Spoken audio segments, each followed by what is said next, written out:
City of Griffin, February 28th meeting. Appreciate everybody being here tonight. We're going to start off with Commissioner Holly Murray leading the pledge, followed by Commissioner Tinsley leading invocation. Please join us.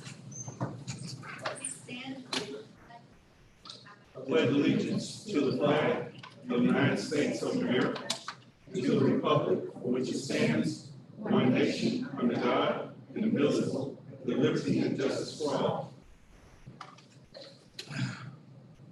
Most gracious Heavenly Father, we're here today to ask for your blessings and guidance in the performance of our duties as elected officials. We pray for strength, love, knowledge, and understanding. Help us to recognize and solve the problems that are presented. Make our solutions fair and just to the best interests of everyone. Help us to overcome our shortcomings and keep us united as a team to work for the betterment of the city and its people. We pray in your name. Amen. Amen. Thank you. We have the agenda as presented. Do we have a motion to approve the agenda? Mr. Tinsley with a motion. Do we have a second? Second by Ms. Ward. All in favor, please signal by raising your hand. 6-0. Under presentations and delegation, we have the 2023 Annual Safety Award, and Risk Manager Greg will address. Good evening, sir, and welcome. Good evening. Good evening again. Hello, my name is Greg Poole. I'm the risk manager for the city of Griffin. And I have the pleasure once again, this is the third time we have awarded our annual safety award. To give you a little bit of history, we started it back in 2021. The fire department received that award, and electric received it in 2022. And now it's being received by another department. But before I announce who that is, I want to tell you a little bit about the departments that are eligible. It's the departments that have the highest frequency or exposure for accidents. So that would include electric, fire, police, public works, solid waste, stormwater, and watershed management. And as I was reviewing the loss runs to determine the award for this year, I came across a department that I thought needed a shout out. They had improved, and I was like, wow, that is awesome. So at this time, I'd like to tell you about that department. In 2020, there were 15 at-fault motor vehicle accidents. 2021, this department had 9 at-fault accidents. And in 2022, this department had 4 at-fault motor vehicle accidents. So I want to give a shout out to the police department for the great job that they have done. So let me go. Signal programs working, right? Right. So in third place, we have watershed management. They had 4 claims. We had a tie for second place, fire and electric. They had each 3 of these. And this year, the winner is stormwater with 2 at-fault accidents.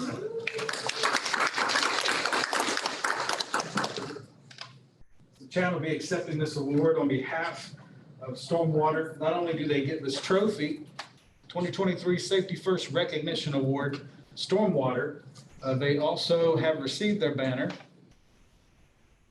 that rotates to different departments to the winner, so they have gotten to receive their banner. And then they'll have a celebration lunch, catered lunch, where they'll be celebrated once again at their Stormwater Operations Building on March 23rd. So we recognize and we celebrate Stormwater for their focus on safety. Thank you, Mr. Poole. Appreciate you.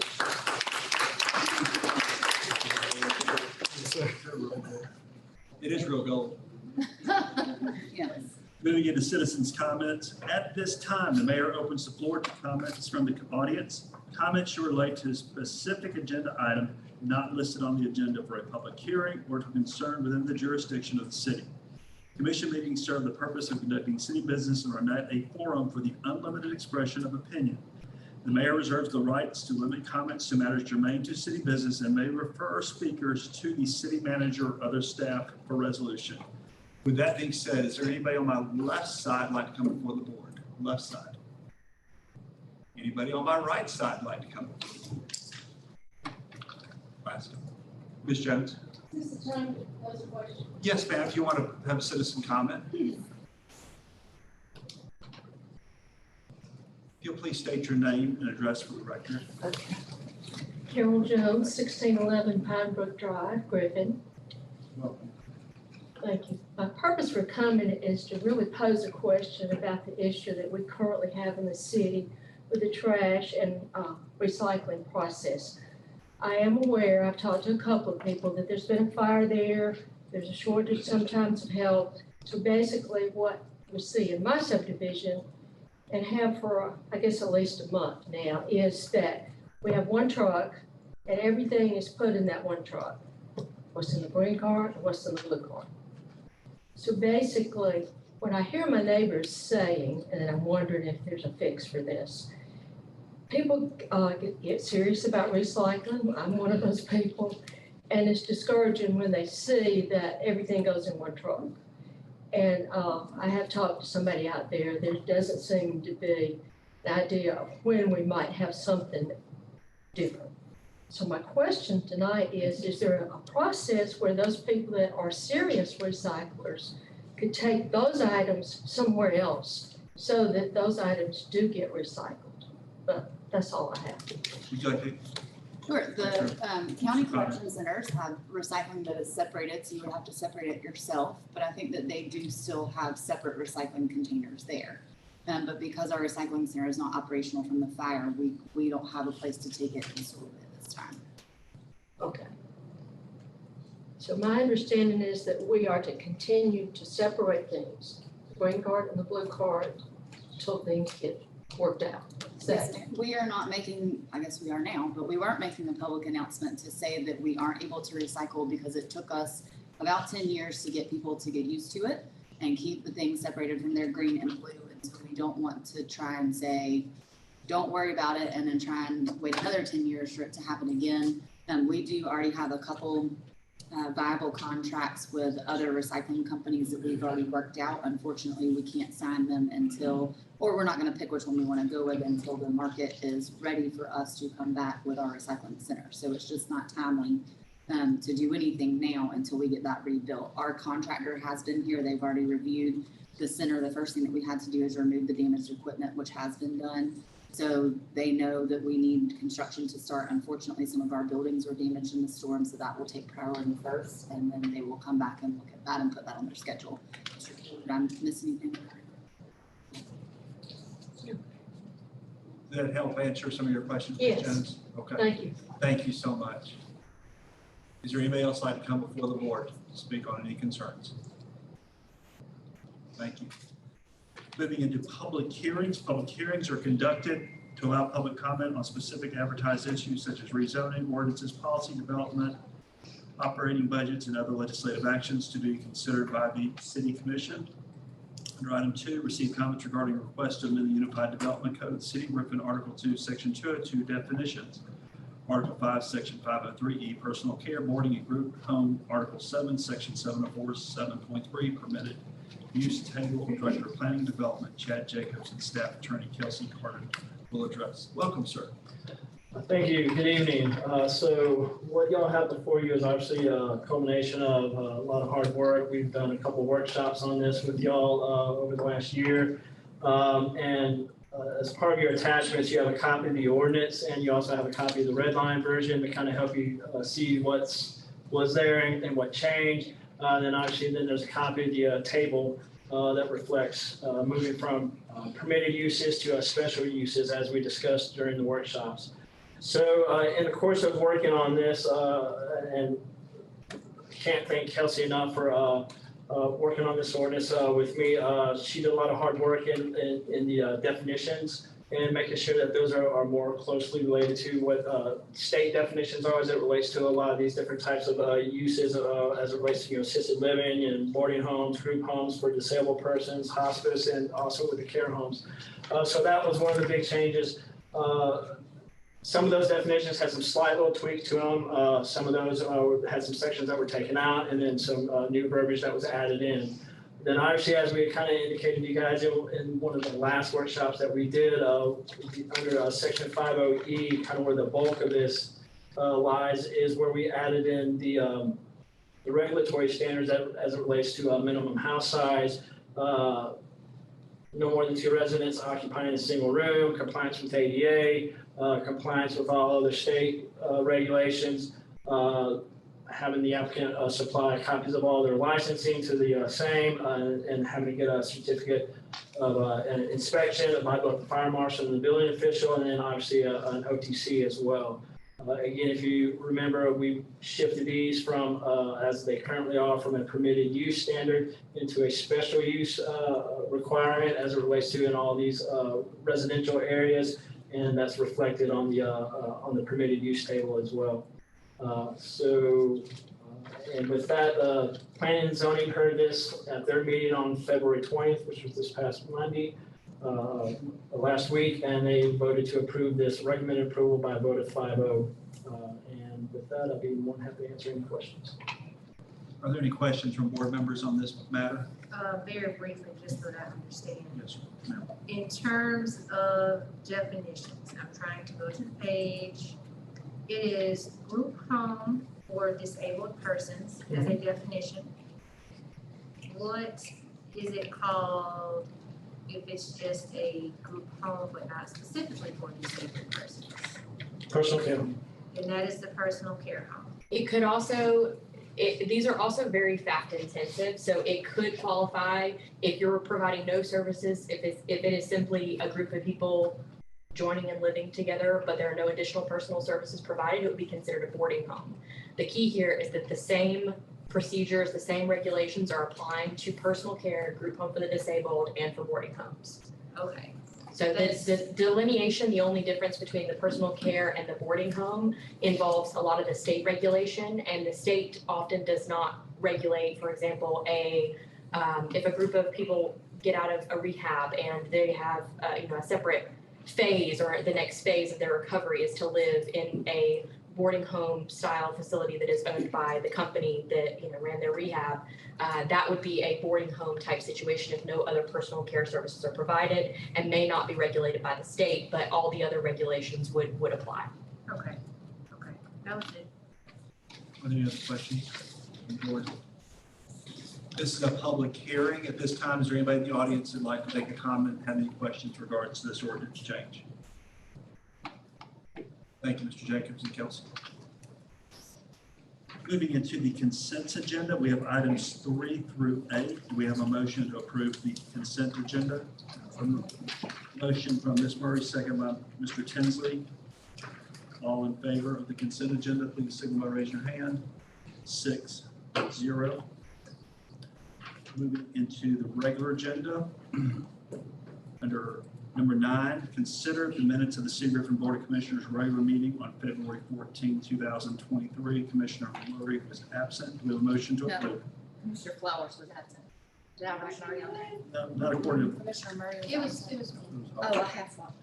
Is it Murray? just I Murray. beg your pardon. So We have a motion from Mr. McCord, second by Mrs. Ward. All in favor, please signal by raising your hand. 5-0-1, one abstention by Ms. Murray. Item 10 is left on the table, appoint member of the City Board of Ethics, District 3, Commissioner Murray, per Code of Griffin, Chapter 2, Administration, Article 3, Officers and Employees, Division 2, Code of Ethics. The motion, Mr. McCord with a motion, Second. second by Ms. Flowers. All in favor, please signal by raising your hand.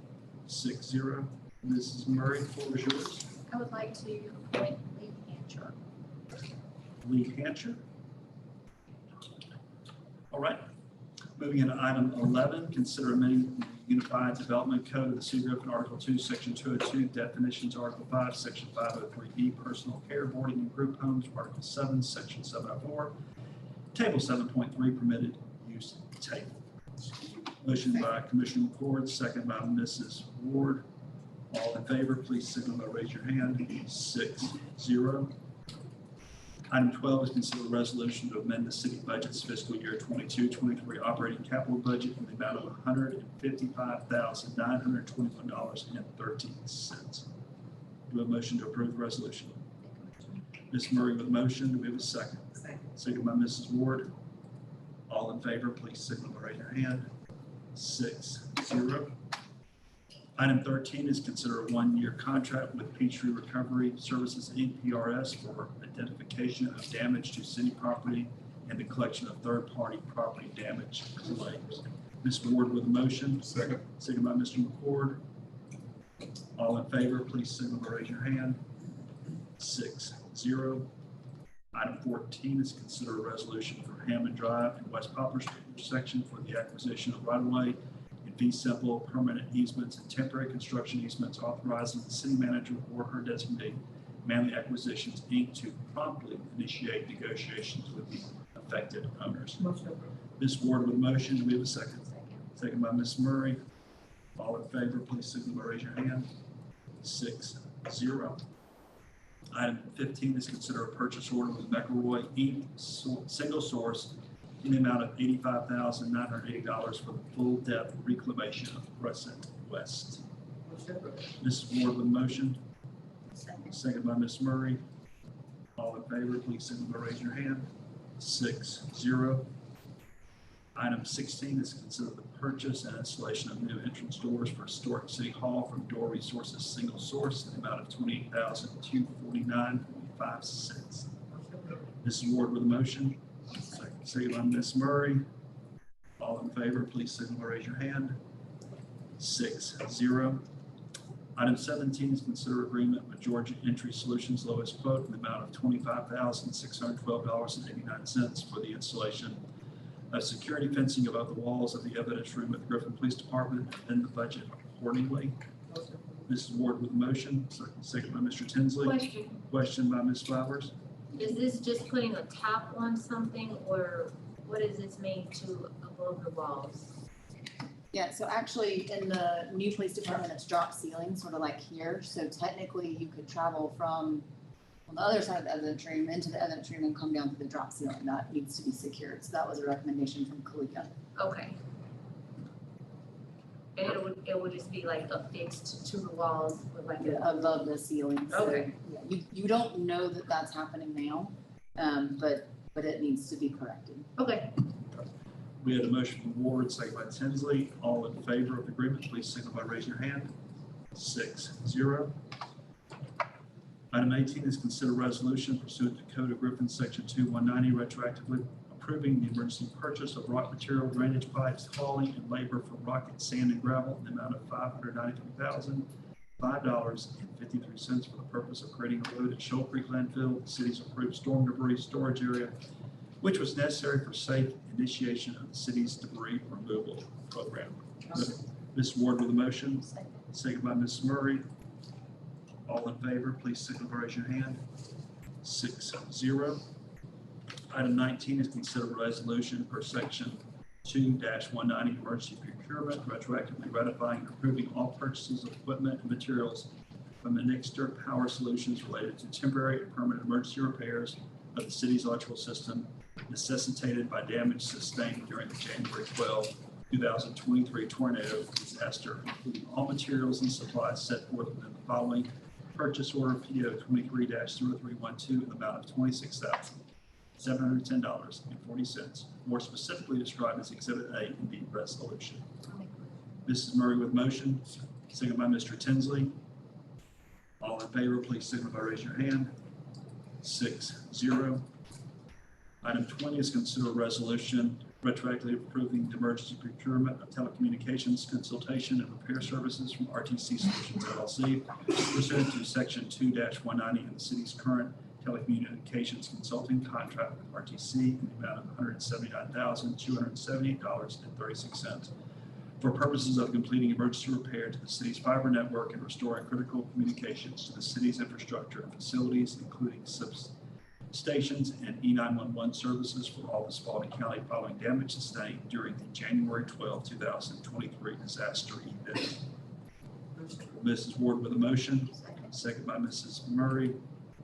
All in favor, please signal by raising your hand. 6-0.